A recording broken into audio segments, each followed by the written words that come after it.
Il a dit à David, vive le roi d'Israël, on l'envoie. C'est l'homme choisi, l'homme selon le cœur de Dieu.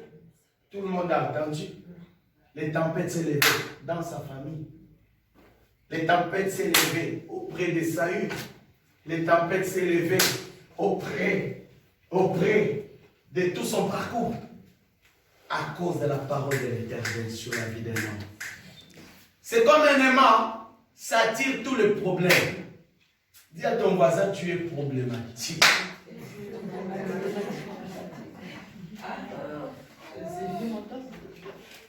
On est des problématiques. La Bible dit, Jésus aussi était dans la barque. Tempête, cyclone. La Bible a dit, l'eau ne se faisait remplir la barque. Curieusement, Jésus aussi dormait. Mais pourquoi il dort? Sa parole était allons à l'autre bord. Quand Dieu a déjà parlé sur la vie d'un homme, quand il y a la première parole de la traversée, la deuxième parole, ça sera c'est quand Dieu te fait arriver à la destinée. Amen. Tu entendras la foi de l'Éternel. Prophète Élie, Dieu lui dit, va au torrent de Kérit. Là, je vais te nourrir. C'est bien écrit, hein? Va.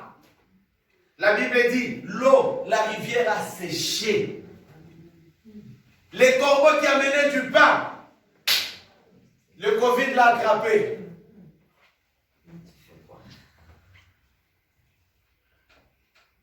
Mais Dieu a dit, va au torrent. Il ne lui a pas dit, va te débrouiller. Mais qu'est-ce qui avait séché le torrent? C'est la parole que Dieu avait prononcée sur lui.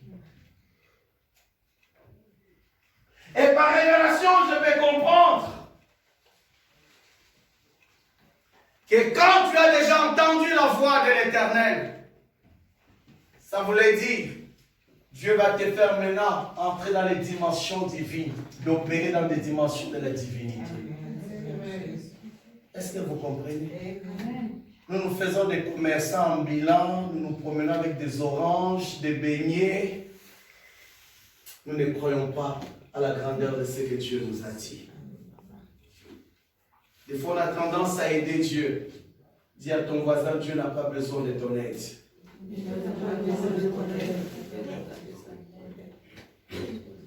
Comme le monde dit, aide-toi et le ciel t'aidera. Il s'est permis aussi que la tempête qui va t'arriver lui arrive aussi. Il est entré dans la barque, il dormait. Il arrive des fois, Dieu fait des silences. Bizarrement, ce n'est pas Jésus qui était en train de pagailler, mais comme la cible c'était les disciples pour la tempête, c'est que c'est les cibles. La parole de l'Éternel attend toujours le but, la cible. Comme lui il voulait que les apôtres vivent la tempête, lui s'endormit. Mais une chose est vraie, c'est qu'il leur avait dit. La Bible dit la foi vient de ce qu'on entend et ce qu'on entend vient de la parole de Dieu. Lui il a parlé. Quand Dieu parle, tout ce que tu vis, des tempêtes, il faut collaborer. Il faut réveiller la mémoire de cette parole-là, de ce qu'il a dit. La tempête arrivée. Qu'est-ce que je pourrais dire là-dessus? Qu'à chaque fois que nous vivons un problème, quelle que soit la taille, il ne faut jamais regarder la grandeur du problème. Il faut regarder la grandeur de Dieu. En pleine navigation, il commençait à regarder la tempête. Il commençait à regarder le mouvement des tourbillons. Il commençait à mesurer ou à classer ou à catégoriser la tempête. C'est pas ce que Dieu te demande. Dans la tempête, il te demande de croire toujours en lui, de garder la parole. Tellement il regardait, il s'épuisait, que chaque fois nous regardons à la tempête, nous nous épuisons. On peut épuiser la foi. On peut épuiser, si quelqu'un me suit cet après-midi, on peut épuiser les ailes. Des fois, les ailes nous terminent à cause des épreuves, parce que nous regardons les épreuves.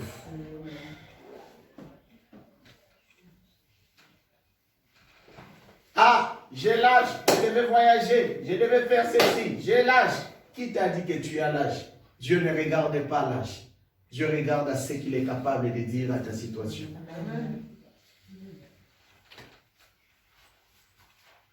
Ils avaient l'âge. C'était des professionnels de la nage, mais ils étaient limités. La tempête était si forte, mais Jésus dormait. Bizarrement, l'eau était remplissée là-bas, mais Dieu dort. Pourquoi le Seigneur est en train de dormir dans ta barque cet après-midi? Parce qu'il avait déjà parlé que nous arriverons à l'autre bord. Il n'avait pas dit la tempête va nous faire retourner, mais il a dit allons à l'autre bord. Des fois, il ne faut jamais regarder la profondeur, mais regarde tout simplement l'extrémité des choses. Il a dit, et il dit, moi, la chose arrive.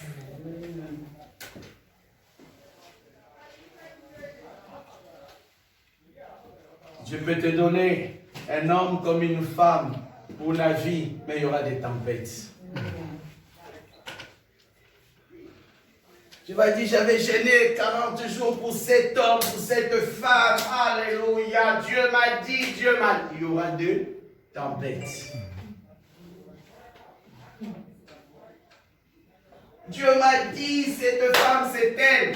Mais, arrivé à la maison, une année, 2 ans, 3 ans, elle ne fait même pas d'enfant. Il y aura des tempêtes. Mais il faut être Abraham, hein, garder sa femme jusqu'à 90 ans. J'aime la version Semeur.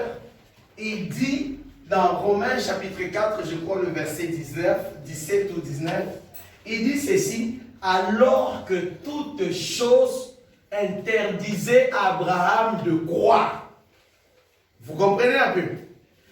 Toutes choses, cherchez ça dans la version Semeur chez vous, vous allez voir. Toutes choses interdites, my God. C'est-à-dire que toute situation interdisait à Abraham de croire. Il arrive de fois, certaines situations nous traversons dans la tempête, t'interdit à croire que Dieu existe. Toutes choses, il regarde Sarah. La Bible même est en train de dire double ménopause. Son corps n'était plus en état de porter les enfants. Donc il y avait une détérioration profonde. Mais le problème, Abraham faisait quoi? Croyait toujours. Dis à ton voisin, malgré ta tempête, crois toujours. Est-ce que quelqu'un peut le dire par tout un chacun? Tourne à gauche, à droite. Dites aussi, pasteur, crois aussi comme Abraham. Tout peut interdire de croire que Dieu agirait. La Bible dit ceci, que God will make a way where there is not a way. C'est Dieu qui dit, allez dans la terre promise. C'était la promesse. Ils étaient heureux quand ils sortaient de l'Égypte. Oh, Pharaon est tombé. Arrivé. Boum! Premier obstacle, la mer rouge. Ah! Tout le monde se remet en question. Il dit, hey, de ce bord à l'autre bord, on est plus ou moins 20 km. Quel est ce nageur qui peut nager? Noé n'était pas aussi avec eux, avec son arche de père, de mère, de fils. Ils étaient tout le monde devant la mer. Ah!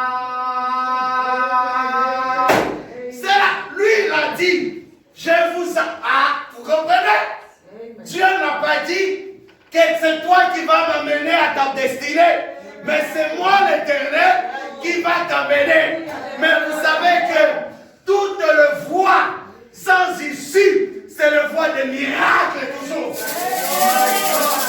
Vous savez que quand Dieu te dit que je vais te faire passer ici, toi ne regarde pas s'il y a un mur, ne regarde pas la grandeur, ne regarde le sexe qu'il m'a dit que tu passeras. Comment tu passeras? Il les amène sans barque, sans avion, sans rien, sans épirogue. Mais il leur a dit, je vais vous faire passer. Dis à ton voisin, il y a un miracle qui va s'opérer bientôt dans ta vie. You will pass through. Tu passeras à travers des blocages. Tu passeras à travers les tempêtes. Il te fera passer. Il te fera passer dans l'impossible. Parce qu'il a dit.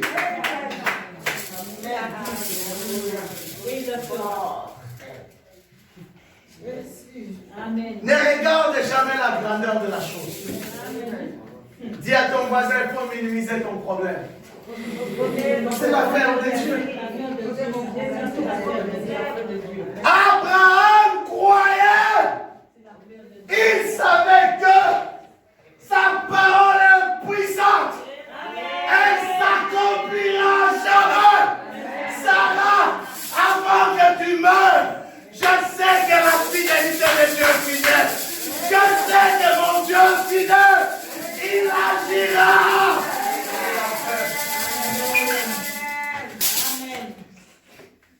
Job a vécu destruction, malheur sur malheur. Mais il est fort que mon Rédempteur se levera les derrière. Est-ce qu'il y a un jour pour dire un grand amen?